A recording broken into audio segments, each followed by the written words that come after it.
Hi, friend. I'm Randall Terry. This is Voice of Resistance. The second point he made, President-elect Trump made, is that he was going to cancel restrictions on American energy. Now, if you're a policy wonk, you're thinking, what does he mean? Do you understand how many restrictions there are on American energy? The coal industry. Is he just going to roll back the regulations and say, have at it? Start to mine coal again, because it's very efficient, it's very inexpensive, there's a lot of it. What about the pipeline? Is he gonna open the Keystone Pipeline? Fracking, he said fracking. He said we're gonna allow fracking. Fracking has produced millions of barrels of oil. Does he mean that we're gonna start to allow oil rigs on the coast of Florida, on the West Coast, the coast of Texas? What does he mean? Does he mean that we're going to drill in ANWR, the Alaskan Northern Wildlife Refuge? All we need is about 2,000 acres, people. All right, we're talking about tens of millions of acres up there. We need a little 2,000 acre footprint where we drill and where we have refineries or whatever they have to do to process the oil and then begin the process of shipping it down. Now listen to me. Some of you, like me, are old enough to remember the hubbub, the hue and the cry over the Alaskan pipeline. Bobby Sue, that's before your time. Billy Bob, it's before your time. Did you even know that there was a hubbub? You ever heard of the Alaskan pipeline? In the 70s, they put in a pipeline from Alaska through Canada, and the environmentalists were freaking out. This is going to destroy the environment, and it's going to destroy the caribou.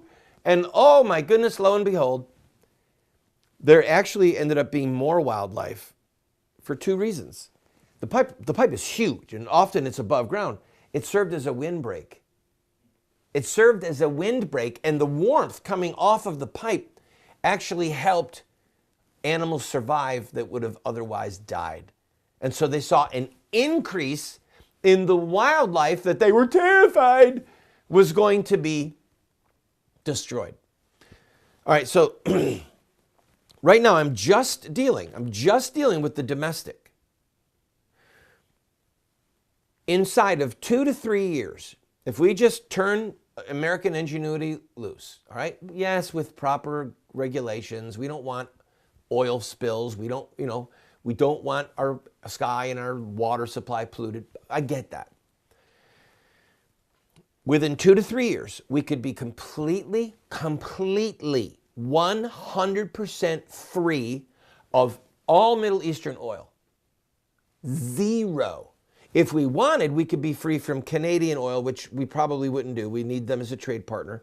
We could for sure be free from oil from our southern border. Do you understand the impact that that would have on international relations? Do you understand that we could become an oil exporter if we wanted? You understand that it would put a massive crimp in the pipeline of money to Muslim terrorists? Now, I don't think my master's degree is in international diplomacy and international terrorism. So, I was forced under the rigors of scholarship to study these things. The average human being in this country or in European or for Middle Eastern countries cannot envision the difference in the world if the United States became energy independent. Completely on our own. We don't need any of what you have to offer, because then think of the foreign policy leverage that gives us. We no longer have to negotiate with somebody who's got an energy gun to our head. We get to say, we're going to do what we want based upon justice, righteousness, women's rights, human rights, not upon our need for your oil. I'll be right back. Don't go away. I'm going to read you that New York Post story about what happened with President-elect Trump and the media elite.